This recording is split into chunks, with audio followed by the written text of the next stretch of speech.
Hey loves, I'm really glad you're here. Today's story, it's not just another Reddit story. It's one of those that sticks with you.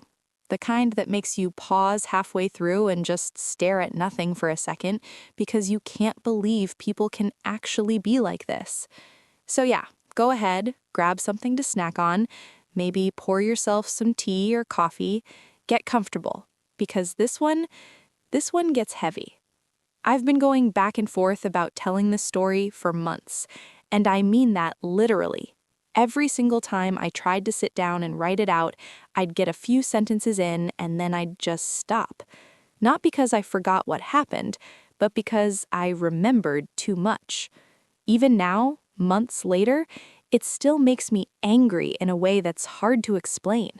Not just mad, but that deep kind of anger that sits in your chest and doesn't really go away. The kind that makes your hands shake a little if you think about it too long. But I promised myself something. I promised myself I would eventually get it all out. Not just for closure, but because I know there are people out there who've gone through something similar, and sometimes hearing someone else's story helps you make sense of your own. And honestly, this story has so many layers, so many little details that kept replaying in my head, I needed to get it out before it drove me crazy. So I'm going to try to tell this in a way that actually makes sense. But fair warning, I might go off on tangents here and there. That's just how my brain works when I think about everything that happened. So just bear with me. Let me give you some background first. I'm 27. I live in Baton Rouge, born and raised here. After I finished school, I moved to the east side of town and ended up renting the bottom half of this old duplex on a quiet street. Nothing fancy, but it was mine. My little space. My safe place. I'd been living there for about 2 years when everything happened. And at that time, I was in a relationship with Stefan. We'd been together a little over 2 years. We met in the most Louisiana way possible, at a crawfish boil through mutual friends. You know, loud music, messy tables, everyone laughing, hands covered in seasoning, that kind of vibe. And from the beginning, things moved fast, like really fast. Within the first month, he was already staying over on weekends. Then weekends turned into random weekdays. Then suddenly he had a drawer at my place. And then half my closet. You know how that goes. It didn't feel rushed at the time. It felt natural, comfortable, easy, like we just fit. And then there was Haley. Haley wasn't just a friend, she was my best friend. We'd known each other since we were 18, so almost 9 years at that point. And I'm talking about that kind of friendship where there are no boundaries in the usual sense. She didn't knock when she came over, she'd just walk in and start talking. She knew everything about me, and I knew everything about her. She was there when my grandma passed away, sitting next to me at the funeral, holding my hand the whole time. And I was there when her life fell apart, when her ex, Louis, left her. He met someone else at a conference in Houston and just walked out of her life like it was nothing. I remember those days so clearly. She stayed at my place for a while, and I sat on the bathroom floor with her while she cried. Not cute crying either. I mean the kind where you can't breathe properly. For 3 days straight. I took time off work just to be there for her. I brought her food, made sure she drank water, held her hair back when she got sick from crying so much. I did everything I could to help her get through it. And when things got really bad financially, when her ex drained their joint account before leaving, she couldn't make rent. So I helped her. Not with a small loan, I gave her $15,000. Not loaned, gave. Because I had been saving for years and she needed it. And in my mind, that's what you do for the people you love.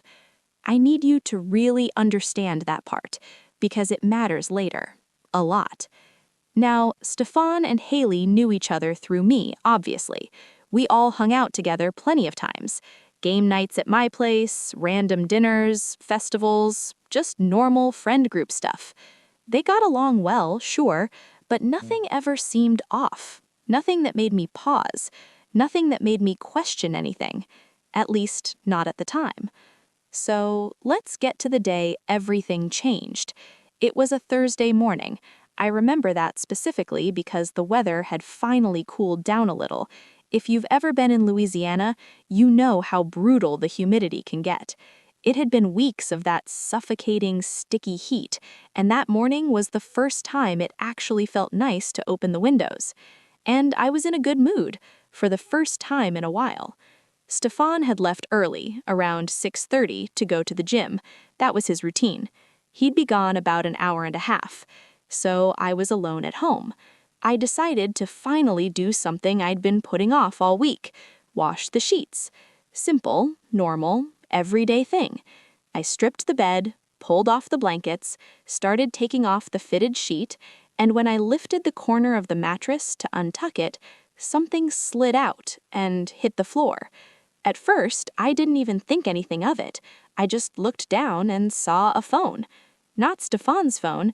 His phone was big, one of those Samsung Galaxy ones with a cracked screen protector he kept saying he'd replace. This one was different, smaller, plain, no case, and it had been tucked between the mattress and the box spring on his side of the bed. And I'm going to be completely honest with you here. My first thought wasn't cheating. Not even close. My first thought was literally, oh, maybe this is an old phone he forgot about. That's how much I trusted him. That's how far this kind of situation was from even being on my radar. So I picked it up, and the screen lit up immediately. No password, no lock screen, nothing. And that's when something felt off. So, I'm standing there in my bedroom, holding this phone that I know isn't mine and isn't his main phone either. And now that the screen is on, I can actually see what's on it. The home screen is almost empty. No social media apps, no photos widget, no random clutter like a normal person's phone. Just a few basic apps. Messages, phone, that's basically it. And I remember this very specific feeling hitting me in that moment.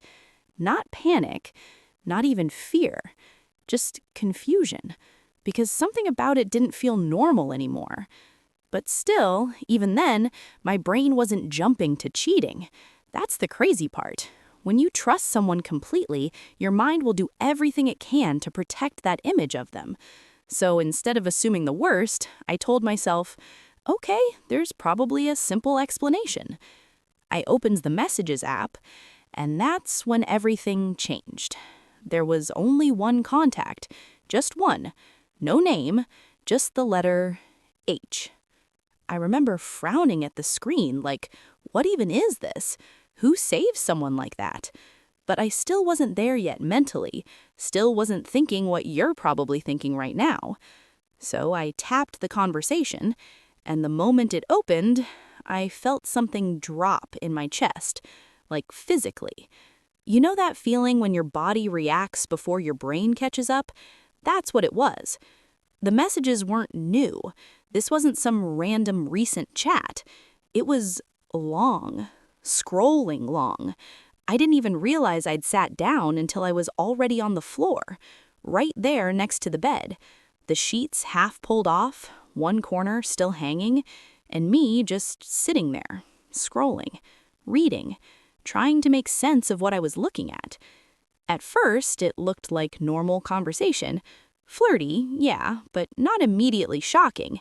Little jokes, inside references, nicknames. But then I noticed something. These weren't new. They went back months. So I kept scrolling. Further, further, and further. And that's when it hit me. This didn't start recently. This wasn't some mistake. This wasn't a one-time thing. This had been going on for a long time.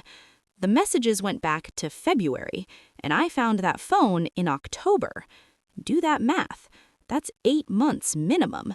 Minimum. And that's just what was on this phone. Who knows what happened before that? I don't even know how long I sat there. Time didn't feel real anymore. Everything around me just kind of faded out. It was just me and that screen. And the more I read, the worse it got. At the beginning, it was exactly what you'd expect: flirting, private jokes, little comments that clearly meant something more than friendship. The kind of messages that already cross a line, even before anything physical happens. But then the tone started changing. It got deeper, more personal, more real.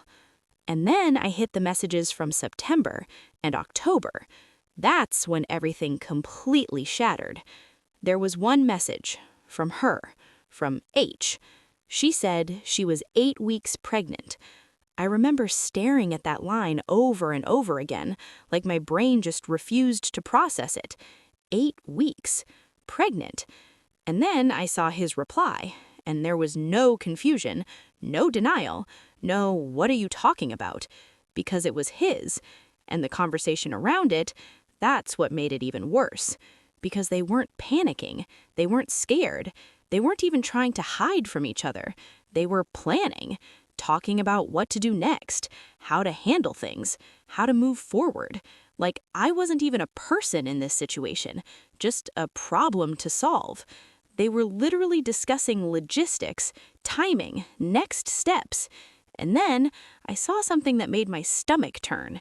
They started talking about me, not with guilt, not with hesitation, like I was an obstacle, something in the way of their future. I saw messages about when they should tell me, how long they could wait, what they needed to do before telling me. And then I saw the part about the money. We had opened a joint savings account about a month before all this, because we were talking about buying a place together, starting a future. And yes, most of the money in that account was mine, because I had been saving longer. He said he'd match it over time. At that point, there was around $19,000 in there. And I read him saying he needed to lock down the account first before telling me, before everything blew up, so they could use it for their place, their future, their life, with my money. I don't even know how to explain what that felt like. It wasn't just betrayal anymore. It was something colder, more calculated. Like I wasn't just being cheated on, I was being used, actively. And then I saw the message that broke something in me completely. It was from her, from H. Yeah, H wasn't just anyone. It was her, my best friend, 9 years. And the message said that I was so blind and trusting it was almost sad, that I'd never figure it out, and that they needed to tell me soon, before I kept planning the wedding. I just stopped. Everything in me just went still, because it wasn't just what she said, it was how she said it, so casual, so detached, like I wasn't a person, like I was just something temporary. 9 years of friendship, reduced to that. I think I sat there for at least 20 minutes after that, not moving, just holding the phone, reading the same messages again and again. And I wasn't calm, not even close.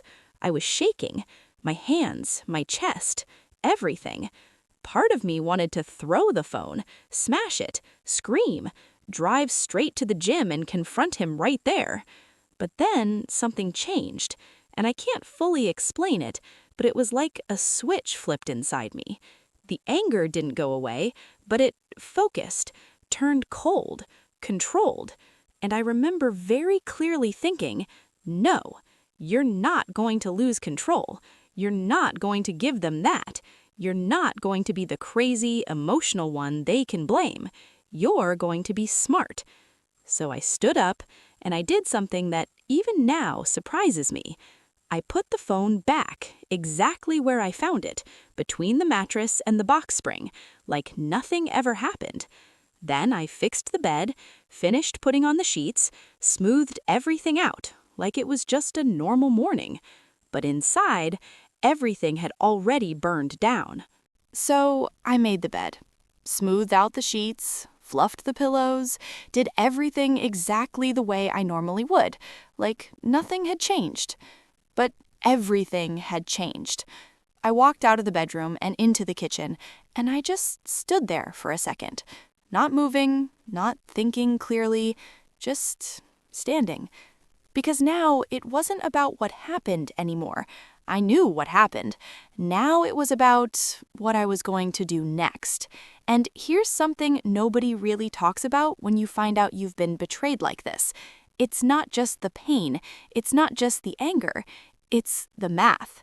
Your brain starts going backward through everything, every memory, every conversation, every moment that felt normal at the time and now suddenly feels fake. I sat down at my kitchen table and I just started replaying everything. Every time Stefan said he was working late, every time Haley said she was busy, every time all three of us were in the same room, laughing, eating, living life like everything was fine. And now I'm realizing there were probably looks exchanged that I didn't notice, conversations that went over my head, moments where they both knew something I didn't, and the more I thought about it, the uglier it got.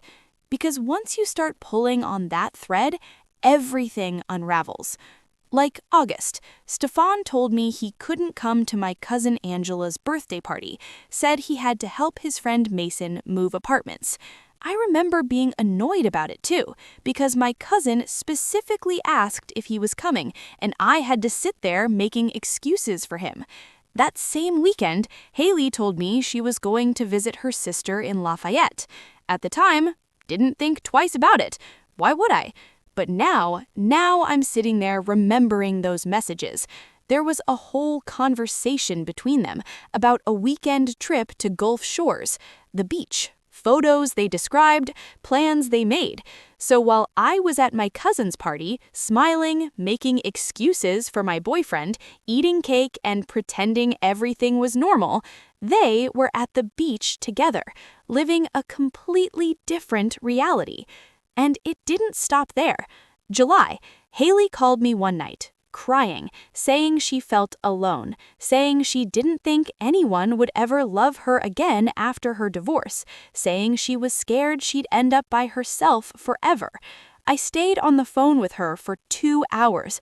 2 hours, telling her she was beautiful, that she was worthy, that someone amazing would come into her life. I said all of that while she was already sleeping with my boyfriend. Do you understand how twisted that is? She sat there listening to me build her back up, comfort her, support her, while she was actively destroying my life behind my back. That's the part that really messes with you. Not just what they did, but how easily they kept playing their roles. Like nothing was wrong. Like I was just background noise in my own life. And the more I thought about it, the clearer it became. This wasn't random. This wasn't messy emotions. This wasn't it just happened. This was consistent, planned, maintained for months. And somehow, through all of it, they genuinely believed I would never find out. That's what hit me the hardest. Not just the cheating, not just the pregnancy, not even the money. It was the disrespect, the way they talked about me, the way they saw me. You don't speak about someone like that unless you genuinely think they're beneath you. And this wasn't just my boyfriend. This was my best friend, the person I trusted more than anyone, the person I gave $15,000 to without hesitation because I couldn't stand seeing her struggle. And now I'm sitting there realizing, to her, she wasn't a friend. She was a resource, something useful, something reliable, something she could take from. And that realization, it changes something in you, because suddenly it's not just heartbreak, it's clarity, cold, sharp, undeniable clarity. The next morning was Friday, and Haley had plans to come over, just a normal thing we did sometimes. Breakfast, coffee, catching up.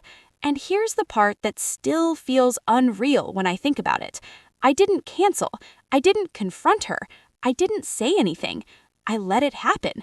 She showed up around 9 a.m., smiling, holding this fancy cold brew from that place she always goes to, acting completely normal. I had already made pancakes, even made extra for Stefan because he was still there.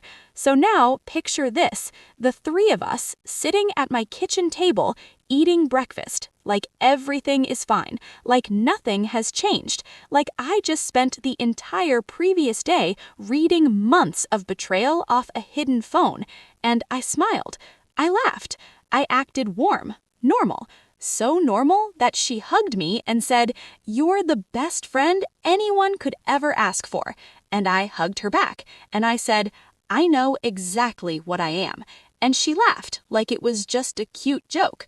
Stefan didn't even look up from his plate, and in that moment, I felt something shift even deeper inside me, because I was watching them, really watching them, watching how comfortable they were sitting in my house, eating my food, living off my energy, my kindness, my trust, while building something behind my back. And the crazy part, they really thought they were getting away with it, that I was just going to keep being their safety net forever, that I would keep loving them while they quietly replaced me. And that's when I knew I wasn't going to react emotionally. I wasn't going to explode. I was going to plan. Because people like that, they don't just deserve consequences. They deserve to lose everything they thought they had secured. And I was going to make sure of it. So after breakfast, after sitting there smiling like nothing was wrong, after watching the two people who betrayed me sit across from me like everything was normal, Haley stayed for a bit. She moved to the couch, scrolling on her phone, talking about random drama at work, something about her coworker being petty over a fridge in the break room. And I'm standing in the kitchen, washing dishes, listening to her talk while thinking, "You are pregnant with my boyfriend's baby and you're telling me about office drama." The disconnect was so insane it almost made me laugh. Like genuinely laugh. Not because it was funny, but because it didn't feel real. She left around noon. I walked her to the door, smiled, waved, like I always did, and the second that door closed, everything changed. No more pretending. That was the moment I went from processing to acting. I didn't sit down, I didn't cry, I grabbed my keys and I left. First stop, the bank, because one thing was very clear to me now. This wasn't just emotional betrayal. This was financial too, and I was not about to sit around and let them play with my money. I walked into the bank, calm, composed, sat down with one of the employees and explained that I needed to remove myself from a joint savings account. They asked a few questions, went through verification, paperwork. The whole process took about 40 minutes, and those 40 minutes felt like taking my power back piece by piece, because I wasn't reacting anymore, I was correcting. When I walked out of that bank, every single dollar that I had put into that account was back in my name, safe. I didn't touch his money. Whatever little he had contributed stayed exactly where it was, because this wasn't about revenge, it was about control. About making sure they didn't get to build their future using anything that belonged to me. After the bank, I sat in my car for a minute, and then I made the next call. My mom. Now listen, my mom is not the kind of woman you want on the wrong side of a situation. She's 5'2", but she has that energy, that presence, where when she goes quiet, you already know something serious is about to happen. I called her, and I told her everything. The phone, the messages, the pregnancy, the money, Haley, all of it. And she didn't interrupt me once. She just listened. And when I finished, there was silence. A long silence. And if you knew my mom, you'd know that silence is worse than yelling, because that silence means she's not reacting emotionally. She's planning. Finally, she asked me one thing. Are you safe? That was it. Not are you okay, not what happened. Are you safe? And I said yes. And she said, good. And then she told me she'd be at my place by dinner and not to do anything else until she got there. She lives about 45 minutes away, and the fact that she was already getting ready to come, canceling her plans, dropping everything, That told me everything I needed to know. This wasn't small. This was war. She got to my place around 6 p.m. And, of course, she didn't come empty-handed. She brought groceries, because that's what she does. When things fall apart, she feeds people. She started cooking like it was just another normal evening. Red beans on the stove, and I sat at the counter, telling her everything again. More details this time, more specifics, and she just listened, stirring the pot, every now and then making this small sound under her breath like she was mentally noting something, adding it to a list, because that's what she was doing. She was building a plan. After we ate, she finally looked at me and said something that stuck with me. She said, "You have two choices. You can blow everything up right now, and yeah, it'll feel good for about 5 minutes, but after that, chaos, excuses, lies. They'll spin it, they'll cry, they'll twist the story, and suddenly you're defending yourself." Then she paused and said, "Or you can be smart, quiet, strategic, make sure everything is already in place before they even realize what's happening." And I just looked at her and said, "I already started." I told her about the bank. She nodded, looked almost proud, and said, "Good girl." But then she said something I hadn't thought about yet, something that changed everything. She brought up Stefan's mom, Geraldine. Now here's the thing. Geraldine and my mom weren't close, but they knew each other. They had met a few times, family gatherings, events, that casual connection moms have. And Geraldine, she liked me a lot. She used to call me her future daughter-in-law. She was excited about the engagement. She had told people. She genuinely believed her son was building something real with me. And now, she had no idea that her son was cheating with my best friend and there was a baby involved. And my mom looked at me and said, "She deserves to know." And I froze, because that hadn't even crossed my mind. I was focused on me, on them, on what I was going to do next. But she was right. Geraldine was about to get blindsided too. And worse, if Stefan told her first, he'd spin it, control the narrative, make himself look less guilty, and suddenly the truth wouldn't be the truth anymore. So my mom said, "Before you confront him, we talk to her." And at first, I didn't like that idea. It felt wrong, like going behind his back. And yeah, I know how that sounds now. But in that moment, I still had this weird sense of fairness, like I needed to do things the right way. My mom just looked at me and said, "Baby, fair ended the moment he hid a phone under your mattress." And that was it. Fair was gone. And now it was about truth and timing and making sure they didn't get the chance to rewrite anything. So the plan changed. This wasn't just about confronting Stefan anymore. This was about controlling the entire situation before it exploded. And trust me, it was going to explode. So the plan was set. Before I said a single word to Stefan, before I even looked at Haley differently, we were going to talk to Geraldine first. And not casually, not vaguely. We were going to tell her everything. Saturday morning, my mom made the call.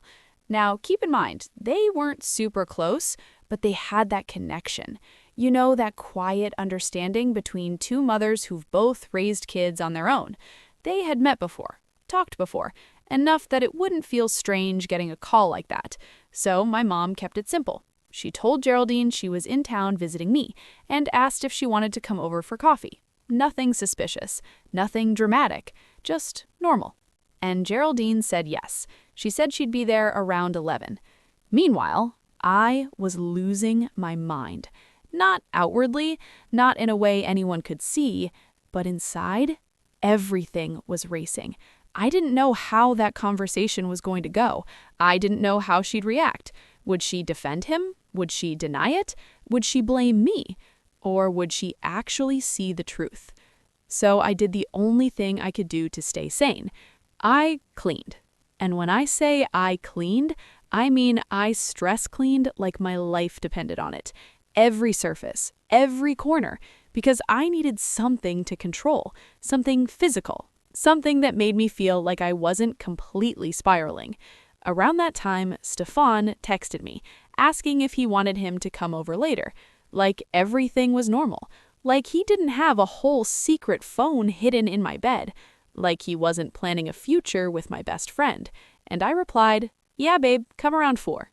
Calm, casual, because I needed him out of the way until I was ready. And 4 p.m., that gave me a deadline, a timeline. Everything needed to be in motion before that door opened. 11 a.m. came, and Geraldine showed up right on time, silver SUV pulling into the driveway. And of course, she didn't come empty-handed. She brought pie, because that's just who she is.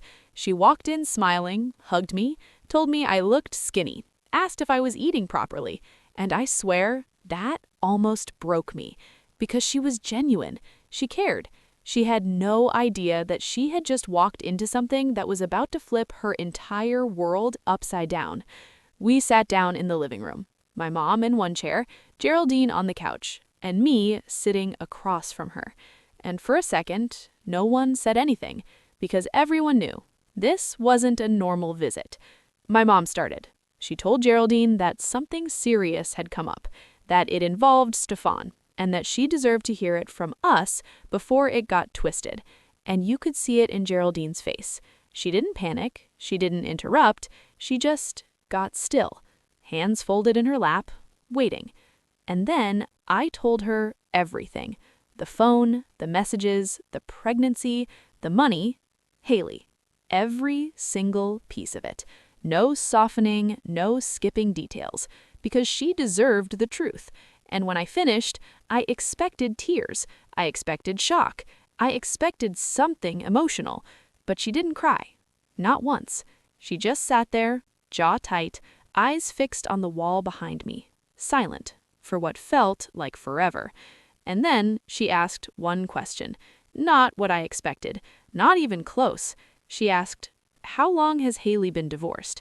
And I paused, because that wasn't where this was going. But I answered, "A year and a half, maybe a little more." She nodded slowly. And then she said something that changed everything. She told me that when Haley was moving out after her divorce, Stefan helped her. He had told his mom that he was doing it as a favor to me, that I was busy with work, so he stepped in to help my best friend. I had no idea. I never asked him to do that. Haley never told me. It was never mentioned. And suddenly, the timeline shifted. Because if he was helping her move a year and a half ago, then whatever this was, it didn't start in February. That was just when they got organized, careful, better at hiding it. Before that, something was already there. At best, emotional. At worst, everything. And that realization, it made everything feel even more calculated, more intentional. Geraldine sat with that information for a moment, and then she did something I will never forget. She looked at me and she apologized. Not for him, not in that he didn't mean it kind of way, but genuinely, personally. She said she was sorry that her son turned out to be the kind of man who could do something like this. She said she didn't raise him that way, and she wasn't going to sit there and pretend this was anything other than wrong. Completely, totally, inexcusable. My mom reached over and squeezed her hand. And for a moment, it wasn't about Stefan. It wasn't about me. It was just two women dealing with the fallout of someone else's choices. Then Geraldine asked me, "What do you want to do?"